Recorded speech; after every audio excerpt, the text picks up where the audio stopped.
Answer writing के लिए perfection important नहीं है, इम्पॉर्टेंट है टाइम मैनेजमेंट और क्वालिटी। क्योंकि जब आप एग्ज़ाम हॉल में होंगे ना तो परफेक्शन इम्पॉर्टेंट नहीं होगा, प्रैक्टिस कितनी अच्छी है, टाइम मैनेजमेंट अच्छा है और क्वालिटी कितनी अच्छी हो पा रही है। तो आज के क्वेश्चन जो है वो यूपीएससी 2025 के हैं, इट मीन्स प्रेजेंट के क्वेश्चंस हैं। तो हमें एग्ज़ाम फॉर्मेट भी पता चलेगा और एग्ज़ाम पैटर्न कैसा चल रहा है वो भी पता चलेगा। जीएस 1 का क्वेश्चन है, गैर कृषि प्राथमिक गतिविधियाँ क्या हैं?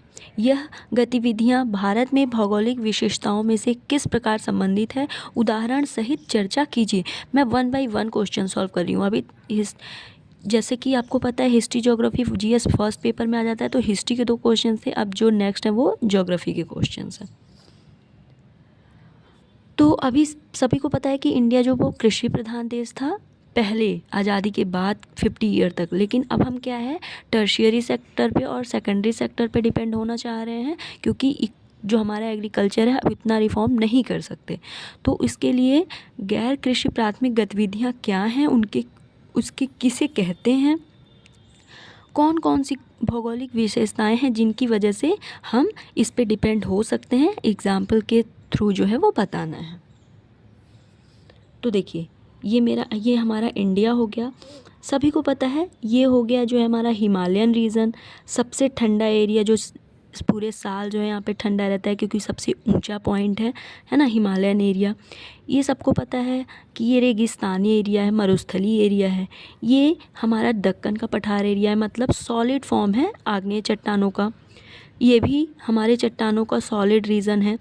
जो हमारा ये है, ये नॉर्थ का एरिया, ये गैंगेटिक एरिया, मतलब पानी के लिए अच्छी व्यवस्था है जैसे उत्तर प्रदेश, बिहार वगैरह। और ये हमारा नॉर्थ ईस्ट एरिया हो गया जिसमें ब्रह्मपुत्र का वाटर सोर्स भी अच्छा है, हिमालयन रीजन के पार्ट होने की वजह से पहाड़ी क्षेत्र भी पर्याप्त मात्रा में पाए जाते हैं। अब कौन कौन से कारण हैं जिसकी वजह से हम डिपेंड होंगे, तो ये विशेषताएँ हम 1 बाय 1 आते हैं।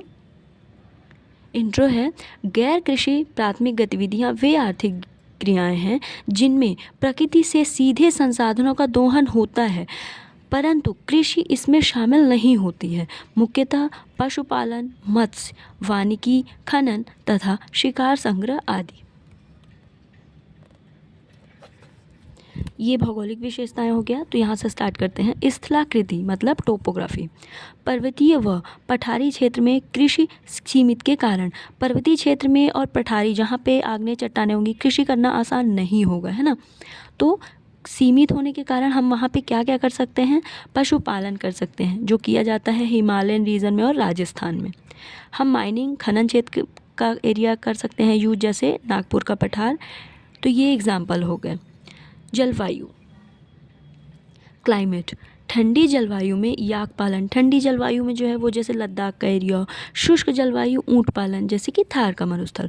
मानसूनी वर्षा से तटीय क्षेत्र में मत्स्य, अगर पानी की अच्छी व्यवस्था है तो वहाँ मछली उत्पादन भी अच्छा किया जा सकता है, जो कि किया जाता है केरल में और तमिलनाडु में।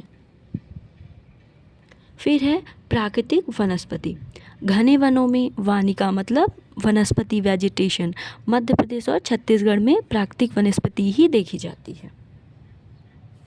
फिर आता है हमारा जल संसाधन, नदी व झील की उपलब्धता, मत्स्यन, पश्चिमी पूर्वी तट और सुंदरवन का एरिया हो गया। खनिज संसाधन, खनिज की उपलब्धता, खनन गतिविधि जैसे कि एग्जाम्पल है झारखंड में कोयला, उड़ीसा में लौह, इसका मतलब आयरन ओर। तो ये देखिए ये रीजंस हो गए। कंक्लूजन है, भारत में गैर कृषि प्राथमिक गतिविधियां भौगोलिक परिस्थितियों के अनुरूप विकसित होने के कारण इनका वितरण असमान है और प्राकृतिक संसाधनों व पर्यावरणीय दशाओं पर अत्यधिक निर्भर करता है। अब हम देखते हैं नेक्स्ट क्वेश्चन। नेक्स्ट क्वेश्चन है, जलवायु परिवर्तन और समुद्र स्तर में वृद्धि कई द्वीप देशों के अस्तित्व को कैसे प्रभावित कर रही है? उदाहरण के साथ चर्चा कीजिए। इस क्वेश्चन से डायरेक्ट आपको इन्फॉर्मेशन मिलती है कि जो करंट से रिलेटेड है वो क्वेश्चन बहुत इंपॉर्टेंट हो जाते हैं। अभी क्लाइमेट चेंज होने की वजह से हमारा जो समुद्र का जल स्तर है, वाटर लेवल जो है वो बढ़ रहा है। इसकी वजह से कई आइसलैंड द्वीप जो है वो निगेटिव वे में इफेक्ट हो रहे हैं, वो डूब रहे हैं।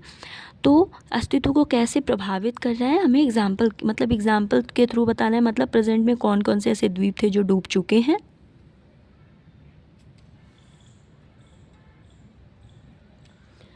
जलवायु परिवर्तन के कारण वैश्विक तापमान में वृद्धि हो रही है। परिणाम स्वरूप हिमनदों का पिघलना और महासागरों के जल स्तर में निरंतर बढ़ोतरी हो रही है। इनका गंभीर प्रभाव छोटे द्वीपीय देशों पर पड़ रहा है। नकारात्मक प्रभाव क्या क्या पड़ रहा है? तटीय कटाव, मतलब जल स्तर बढ़ रहा है तो जो हमारा तट का एरिया होता था वो बह रहा है। भूमि का क्षरण हो रहा है। मीठे जल का लवणीय होना, समुद्र का जल स्तर बढ़ेगा। सभी को पता है समुद्री जल स्तर लवणीय होता है, सैलिनिटी ज़्यादा होती है, तो मीठे जल में कमी आएगी। पेयजल की कमी हो रही है, मीठे जल में कमी होगी तो पेयजल की कमी होगी। कृषि योग्य, अभी आप देखेंगे सभी लोग जो फिल्टर पे डिपेंड हो चुके हैं। कृषि योग्य भूमि में भी कमी होगी।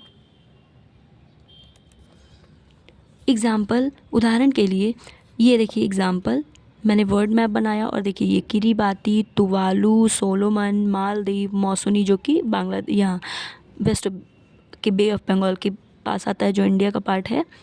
उदाहरण के लिए मालदीव में समुद्र स्तर बढ़ने के कारण कई द्वीपों के डूबने का खतरा। इसी प्रकार तुवालू और किरीबाती जैसे प्रशांत महासागरीय द्वीप ने बार बार तूफान और समुद्री जल स्तर बुनियादी ढांचे को नुकसान पहुंचा है। सोलोमन द्वीप समूह, कम से कम 5 निर्जन प्रवाल द्वीप कुछ दशकों में समुद्र में पूरी तरह समा चुके हैं। मौसुनी द्वीप भारतीय सुंदरबन क्षेत्र में स्थित द्वीप चक्रवातों और समुद्र के बढ़ते जल स्तर से प्रभावित हुआ है। फिर है हमारा निष्कर्ष, अतः स्पष्ट है जलवायु परिवर्तन और समुद्र स्तर में वृद्धि द्वीप देशों के भौगोलिक, आर्थिक, सामाजिक अस्तित्व के लिए गंभीर चुनौती बन चुकी है। अब हम आते हैं हमारे करंट अफेयर्स पे। आई होप कि आपको क्वेश्चन समझ में आया होगा और समझ पा रहे होंगे कि करंट अफेयर्स कितना इम्पोर्टेंट हो जाता है।